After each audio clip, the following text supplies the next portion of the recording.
Graça e paz, amado irmão, louvado seja o nosso bom Deus. Amados, hoje vamos estudar o livro de 1 de Coríntios, capítulo 6, a partir do versículo 15. Peço a sua maior atenção. Assim diz a palavra do Senhor. Não sabem que o corpo de cada um de nós faz parte do corpo de Cristo? E se é corpo de Cristo, como posso eu fazer dele parte do corpo de uma prostituta? De modo nenhum. Ou não sabem que aquele que se une a uma prostituta se torna um só corpo com ela? Diz a Sagrada Escritura. Tornaram-se ambos uma só pessoa. Porém, aquele que se entrega ao Senhor forma um só espírito com Ele. Aleluia. Amados, este livro de 1 de Coríntios, segundo nos ensina a Bíblia, foi escrito pelo apóstolo Paulo. O apóstolo Paulo, nós sabemos, amados irmãos, que é um grande homem de Deus, um homem das revelações. Aleluia. O apóstolo Paulo foi o que mais escreveu no Novo Testamento. A maior parte, portanto, dos livros do Novo Testamento foram escritos por apóstolo Paulo. E esta carta, amados, o apóstolo Paulo, ele escreve dirigindo aos cristãos, portanto, de Corinto. Aleluia. Quando nós estudamos este livro de 1 de Coríntios, concretamente neste capítulo 6, o apóstolo Paulo aqui traz uma abordagem a respeito da dignidade do corpo humano, da maneira como deve ser preservado, da maneira como deve ser usado, da maneira como deve se comportar, portanto, o cristão. Aleluia! E aqui faz uma questão interessante.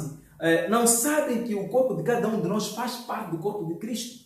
É o apóstolo Paulo, no mesmo livro de Coríntios, no capítulo 12, que faz referência aos dons do Espírito Santo. Faz referência ao fato de cada um de nós, cada cristão é membro do corpo de Cristo. Nós, como a igreja de Cristo, nós, como a igreja do Senhor, nós todos somos membros de um único corpo, onde Jesus Cristo é o nosso Senhor, onde Jesus Cristo é o cabeça deste corpo, dessa estrutura. Aleluia! Então, aqui o apóstolo Paulo faz uma questão. Mas vocês não sabem que, de fato, cada um de nós faz parte do mesmo corpo? E sendo que todos nós somos membros deste mesmo corpo, como é que nós, efetivamente, nos ligamos, nos unimos? Como é que nós temos compromisso, temos contrato? Como é que, sendo nós parte do corpo de Cristo, fazemos parte, ou seja, temos compromissos, temos pactos, temos contrato, portanto, com a prostituta? Aleluia!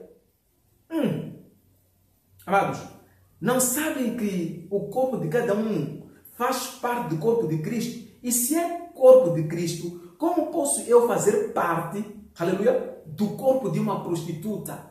Aleluia. Amém. Amados, quando eu analiso essa passagem, na essência o apóstolo Paulo aqui está a querer dizer claramente que o cristão ele tem que ter uma identidade, tem que ser uma pessoa com uma identidade clara. Aleluia. Quando eu falo de uma identidade clara, é no sentido de que o cristianismo ou seja, é um estilo de vida característico. Um cristão ele tem uma forma característica de ser. O seu caráter, a sua conduta é inquestionável. Um cristão ele deve ter cuidado com compromissos, cuidado com pactos, cuidado com uniões. Aleluia, porque existem pactos, existem compromissos malditos, existem, digamos, uniões malditas, existem pactos que atraem para nós maldições. Aleluia. Sendo que nós somos membros do corpo de Cristo, segundo o apóstolo Paulo aqui, não podemos, de modo nenhum, termos compromissos, temos pactos com prostitutas. Quando eu olho para esta palavra prostituta aqui, na perspectiva cristã, não só no sentido de alguém que vende o seu corpo, no sentido de relações sexuais. Aleluia, a prostituição carnal na perspectiva de relações sexuais, mas é o prostituto nessa perspectiva, todo aquele que viola a lei de Deus, todo aquele que viola os mandamentos da lei de Deus. Aleluia, sendo que tem prazer de violar, tem prazer de ir em contramão. Aleluia. Ou não sabem que aquele que se une a uma prostituta se torna um só corpo com ele? Pois, diz a Sagrada Escritura, tornaram-se ambos uma só pessoa. Sim, porque o que isso significa dizer? É que quando nós temos um pacto, quando nós temos um compromisso, significa que nós temos aqui uma união. Nós temos aqui, estamos em comunhão com a outra parte. Então, sendo que temos compromisso com o violador da lei, logo, de antemão, nós também somos violadores da lei de Deus. De certa forma, não estamos fazendo, portanto, a vontade de Deus. Porém, aquele que se entrega ao Senhor forma um só espírito com Ele. Aquele que se entrega, aquele que tem compromisso, aquele que tem vínculo, aquele que tem contrato, aquele que confessa Jesus Cristo como Senhor e Salvador. Portanto, segundo a passagem aqui que estamos lendo, forma um só espírito com Ele. Aleluia! Evitem a imoralidade. Evitem a imoralidade. Evitem fazer coisas que contrariam, coisas que violam, coisas que envergonham a pessoa de Deus, envergonham a pessoa do Senhor Jesus Cristo, de que nós temos este compromisso, de que nós temos pacto. Aleluia. Porque a partir do momento que nós celebramos, que nós cremos, confessamos com a nossa boca que Jesus Cristo é o Senhor e Salvador, então estamos a assumir aqui um pacto, estamos a assumir um compromisso de identidade, somos um com Ele, segundo a palavra aqui, aquele que se une, aquele que se entrega, aquele que se, digamos, que se sujeita a Cristo, aleluia, tem um pacto, tem a mesma identidade, participa, tem comunhão com Cristo, faz parte do corpo de Cristo, naturalmente que não tem prazer na imoralidade. Aleluia. Não tem prazer, portanto, na imoralidade, mas tem prazer em agradar a Deus, tem prazer em fazer aquilo que é a vontade de Deus, em cumprir com os mandamentos da lei de Deus. Amados, espiritualmente falando, todo aquele que se une, todo aquele que crê, todo aquele que tem compromisso, que tem negócios com prostituta, ou com a outra versão bíblica fala de meretriz, prostituta, curandeiros, feiticeiros, todo aquele que tem pacto, todo aquele que tem, vamos lá, deposita fé, que acredita, que tem compromisso, que tem contrato, certamente que une-se com este ser, une-se com o Espírito que está por detrás da obra deste ser. Aleluia. O que é que isso quer dizer? Mais do que olharmos na perspectiva de união de pessoas, duas pessoas podem estar juntas, mas podem não estar unidas. Mas quando duas pessoas têm a mesma fé, têm a mesma crença, naturalmente que há união. Se juntam, se entregam, creem. Aleluia. Há um envolvimento espiritual, há um compromisso espiritual, há um pacto. A crença, a fé, a união é um pacto, é um contrato.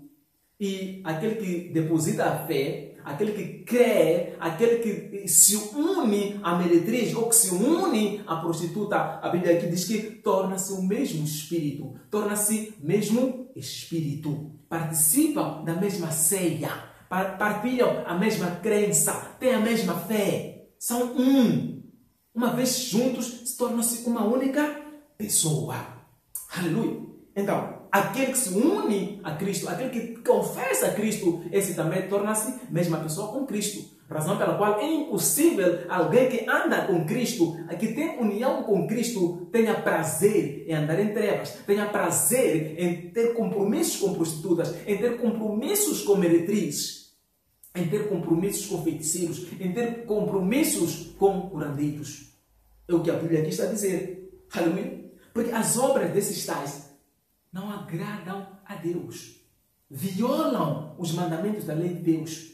Sim, porque a Bíblia diz no livro de João, capítulo 10, que o ladrão não vê senão matar, roubar ou destruir. Aleluia. As obras desses, da meretriz, da prostituta, se não é para roubar, é para matar. Se não é para matar, então é para destruir. É para desgraçar. É para roubar a bênção. É para roubar, te tirar do propósito. É para desviar as suas atenções. É para fazer você perder-se naquilo que é o plano de Deus, naquilo que é a vontade de Deus, naquilo que é o propósito da sua existência. Portanto, toda essa manifestação, toda essa distração, toda essa presença, todo esse espírito, tudo isso que está à volta, tudo isso que pode te distrair, te tirar do propósito, efetivamente faz parte daquilo que é o trabalho do inimigo. Faz parte daquilo que é a missão, a vocação. Desde os tempos, o inimigo só sabe mentir, só sabe roubar, só sabe desgraçar. Aleluia. E a Bíblia diz no livro de 1 de João, capítulo 3, versículo 8, que o Filho de Deus se manifestou para efetivamente desfazer todas essas obras do inimigo. Para destruir este plano, este projeto do inimigo de te roubar a bênção, de te tirar do propósito, de fazer você perder-se, de fazer você sair do caminho, sair daquilo que é o melhor de Deus, daquilo que é o melhor que o Senhor tem para si, daquilo que é a bênção para si. Então, ao se manifestar o Filho de Deus, é efetivamente para destruir, é para desfazer essas obras do diabo, esses enganos, essas mentiras, essas astúcias satânicas e diabólicas. Portanto, essas distrações, essa manifestação que te faz você, que nos faz inclinar para a carne. O apóstolo Paulo diz que a inclinação da carne é morte, mas a inclinação do Espírito é vida e paz. Então, quando o Filho de Deus se manifesta, quando Jesus se manifesta, ele se desfaz essas obras, ele desfaz essa tendência carnal, essa manifestação da carne, esta vontade de satisfazer a carne, para que efetivamente nós nos interessemos e possamos nos inclinar no Espírito de maneira a agradarmos a Deus. Por isso que a Bíblia diz que tudo, quer comais, quer bebais, quer façais qualquer outra coisa, que tudo façam para a memória ou para a honra e para a glória de Deus. Esta aqui é a vontade de Deus. Que todos nós possamos honrar, possamos glorificar em tudo que estivermos fazendo. Que tudo seja para a glória de Deus. Não para a glória do homem, mas para a glória de Deus. Aleluia. Então, amados irmãos, todo pacto maligno, todo pacto satânico desagrada a Deus. Todo compromisso, todo sacrifício.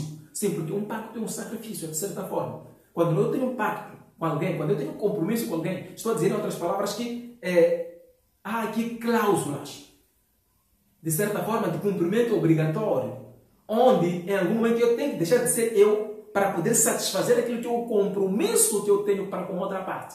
E quando eu tenho um pacto maldito, um pacto satânico, certamente, que estou me dividindo, estou doando parte de mim para este ser, para este espírito. Aleluia. E a Bíblia diz que não há comunhão entre luz e trevas. Logo, o Espírito de Deus não é. Deus não está aí. Deus não é glorificado, portanto, neste meu compromisso, neste meu pacto, neste meu contrato, nesta minha manifestação. Porque Deus, destituindo-se da sua glória, fez-se um homem igual a nós para destruir todas essas obras. No entanto, deu-nos o livre arbítrio, a livre escolha.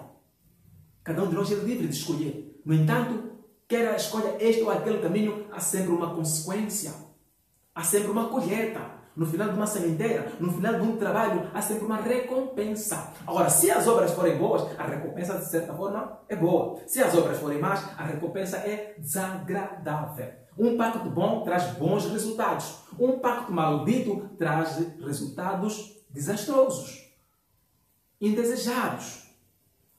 Aleluia. Que Deus seja glorificado, céus abertos na sua vida. Oro a Deus para que verdadeiramente a palavra de Deus liberte. Porque a Bíblia diz que conhecereis a verdade, que a verdade vos libertará. Que Jesus Cristo, que é o caminho, que é a verdade, que é a vida, seja o Senhor da sua vida. Receba-o, crê nele, confesse ele para a sua salvação, para que Deus seja glorificado em si, seja glorificado nas suas obras, seja glorificado no seu ministério, na sua família e que tudo te vá bem. Aleluia. Deus abençoe. Em nome de Jesus. Amém. Graças a Deus.